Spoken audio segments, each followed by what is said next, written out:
looking very hot. And Thank you. You change your hair color all the time, or it just fades every day. I wake up and it's a kind of a different color depending on how much I've washed it. It changes from like washing and. It will be a darker lavender or a lighter, or sometimes it can even look grey, and that's what I really love about it because I wake up and I look different every day. My God! And then I get to come up with new ways to try and make it not look like a mess. But I'm really lucky because I work with some incredible people. You think I should do that? I got a little mohawk also too. Should I purple my joints like me? You could be like connected or something. I'd love that. That'd be kind of ill right there. Speaking of Mike Tyson, he just left here. You told me your dad and Mike used to hang in London or something. No, he was here in New York. Oh, in New York. In New York. I remember I was really, really young, and we went to a roof of this building, and he had 4 huge cages filled with pigeons. What was your father thinking? Well,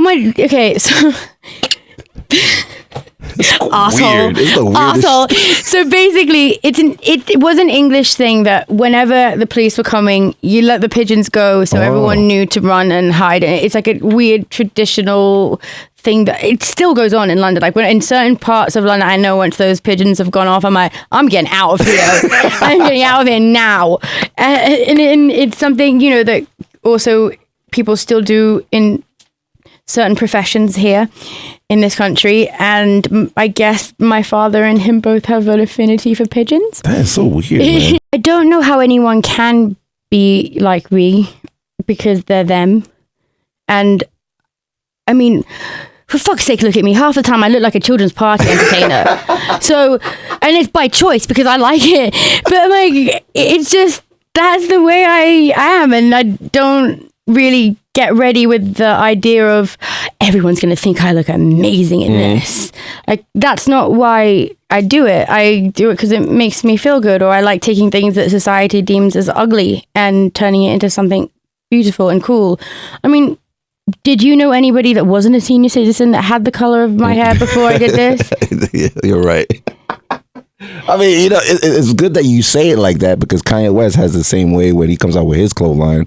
Like, he doesn't want to be down with the norm with the same, like, styles and, his new line is like all big clothes and weird colors. There's a lot of controversy going on with that. That's led me now. I want to go and look at it with a different set of eyes this time, because at first what I loved about it is that it was almost, I know this sounds weird, but slightly communistic in the sense that they were like uniforms, but not uniforms. Kind of like an army of like... And then it was kind of like Village of the Damned. Yeah. And I like that aspect in it. But, no matter what Kanye West does, people are always going to have a problem with it because they want to rile him up. And I kind of love that about him. I mean, that's the connection. And I also love that he thinks that he was the first person to come up with leather jogging pants. My dad wore them in the 80s. Like, come on.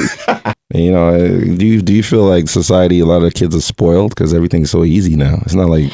We live in a world of convenience. It's ridiculous. I mean, it's crazy. You can just order anything you want from your phone. When before, like, you had to make plans. You had to like really think about everything that you were going to do. Otherwise, it just never would happen. Everything is just so easy now that I think that has also kind of gone into the brain as well, where everyone's like, I'm just going to be famous because I'm going to be famous. I'm like, well, why?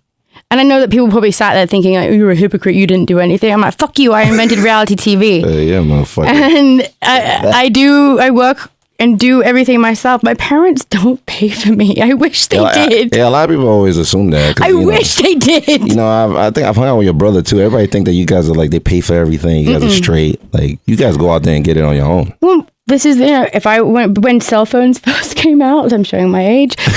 my mom was like, you want a phone? Get one yourself. And I was like, okay. So I got a job so I could get a cell phone. She's hardcore like that. Like she I mean, I've seen, like, I met her with 50 Cent a couple times at the award shows and stuff. She loves him. Yeah. Why does she love him? Such a gentleman, because I don't care what anyone says, when you're on stage and when you're performing, you're an artist, that's who you are. But when you're off stage, he's got very good manners, and my mom loves a man with manners. Get out of here. Yeah, so she always really, and one of my favorite pictures is him walking Bette Midler down a flight of stairs. Aww. And he looks like really dapper in his like 3-piece suit, and then you see the other side of him, and I think that's really cool and interesting, to be honest. Chivalry, yeah. We hang out with, I think me and 50 hang out with your dad one time somewhere in Europe, and he cursed like literally every 2 minutes, I think. Yeah, maybe like, less than 2 minutes. It's probably like every 30 seconds. Is Drake making a stop on Project Runway Junior? I heard he's gonna come in there perform Hotline Bling or something. Is that true? I have no idea what you're fucking talking about. Is that one of your top records? Drake. Yes. You dance to it? Please tell me. No, I don't listen to Drake. I'm sorry. I think that he's very talented, but I can't help it because I love Degrassi. So he'll always be the kid in the wheelchair from Degrassi to me. And I think that he seems like he's the sweetest, loveliest person, but I can't. I can't see, but I can see you doing the dance. Like, I'm like, bling. You know what I think? They keep trying to get me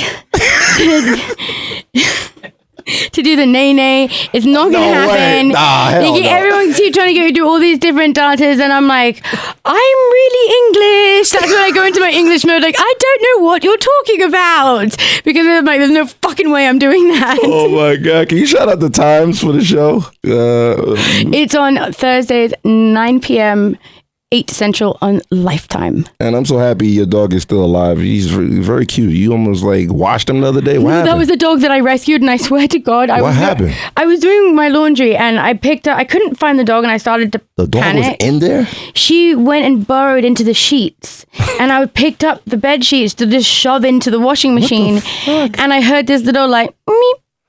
And I picked up what was a pillowcase, and there she was, and I was like, oh, I would have almost washed my dog. And even talking about it makes my heart beat so fast, because I'm like, no, this is not okay. And I had to take a full-blown moment sitting on my balcony and had a word with myself, because I could have just killed the dog. Would have been in the rinse cycle, like, rah, rah, rah, would have been looking crazy. No, it would have been a drowned dead dog, which would not have been good, and I probably wouldn't be sat here right now. I'd probably still be in tears at home. God, we're out of here. Anything you want me to play for you before I go? What's your favorite song? You say you don't listen to Drake. Play me some Drake. You want me to play some Drake for you? No, play me whatever you want. All right, I'll play U2 or NXS for you, and we'll keep it popping. Why? Yeah, you're from Britain. You're British. NXS are from Australia, and you two are from Ireland. Ah, shit, I fucked that up. Well, I'll play it anyway. I had to do that. I'm sorry. I'll play it for you. Fuck it. I'm black. I'm sorry. We're out of here. And I'm English. I don't know. A cup of tea in your mouth. 1-888. See ya.